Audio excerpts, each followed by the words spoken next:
Welcome back. India's Ministry of External Affairs has rejected Canada's Foreign Interference Commission report, which names India as the second most active country after China in electoral interference. Refuting the allegations, India alleged that Canada has consistently meddled in its internal affairs. Meanwhile, according to a report by a Canadian commission investigating claims of foreign meddling in its political institutions and election procedures, no definitive link with a foreign state was proven in the murder of Khalistani terrorist Hardeep Singh Nijjar. Let me start with reading from what the Commissioner of the Foreign Interference Commission has said. The statement says there is no definitive link to a foreign state that could be proven in the killing of Hardeep Singh Nijjar. How much more clarity will the Trudeau government need? His own foreign interference commissioner saying that there is no definitive link, and yet this latest allegation comes against India, and the Indian government has once again rejected it because obviously there has been no credible evidence that has been provided yet. Well, I mean, you're working under the assumption that Justin Trudeau would care about the evidence or needs the evidence or any of that. I mean, everything we know from the Hogue Commission, we knew beforehand. Trudeau has said publicly before that the intelligence apparatuses thought it was just interrelated gang warfare because, the people who killed him were gangsters. But then when he talked to people from the South Asian community, translation Khalistanis, they said the Indian government was involved. And without providing any evidence to Trudeau, he just said, oh, yes, okay, it must have been the Indian government. So he blamed the Indian government and kicked him out. But you got to look at this in context, like the whole Commission, the whole foreign interference thing was launched because there are at least 11 MPs who are on the payroll of the Communist Party of China in our government. So the government has been incredibly soft on foreign interference, mostly China. So in order to distract from the Chinese foreign interference, which is real, we instituted Indian foreign interference, which is nebulous at best. And then we're cracking down on foreign interference by bullying India. That seems to be the plan.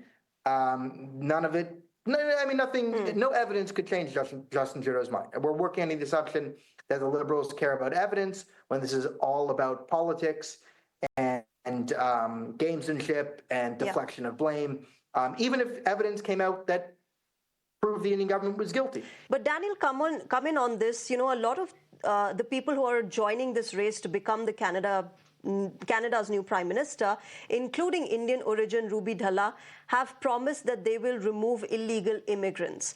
And I'm sure in Canada there are a lot of illegal immigrants in the form of Khalistani separatists as well.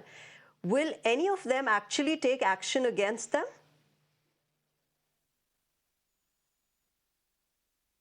The Ruby Dhalla Liberal leadership race is very entertaining. And by the way, I am kind of upset with your network. You haven't mentioned that I am also running for Prime Minister of Canada here in India, trying to secure the Indian vote, because you don't have to be a Canadian citizen to vote in the Canadian elections.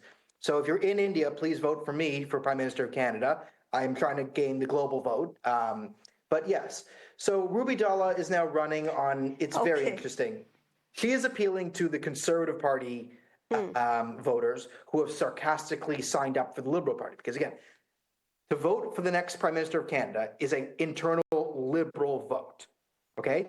And to be a member of the Liberal Party, you have to be 14, not 18, and you have to, have internet access. That seems to be the only barrier.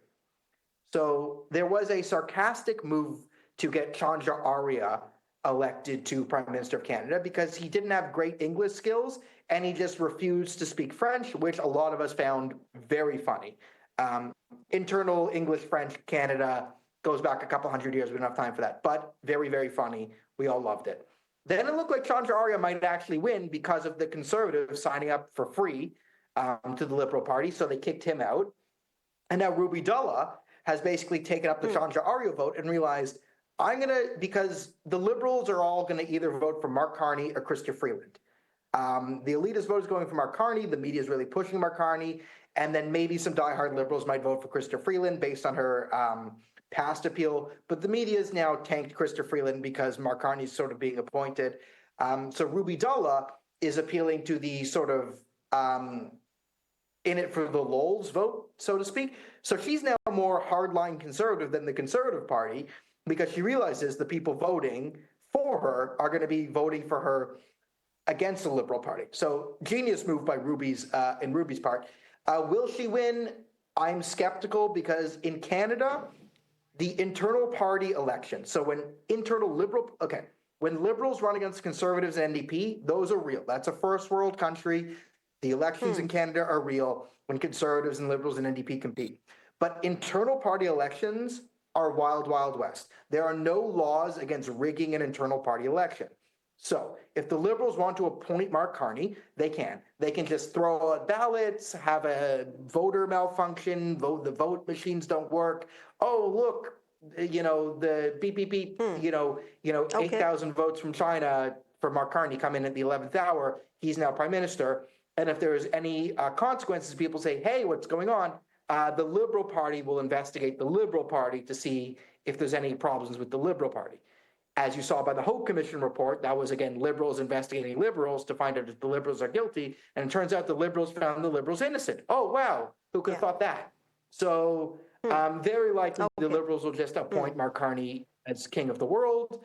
And this is all a dog and pony show to, keep the liberals in power as they have an election.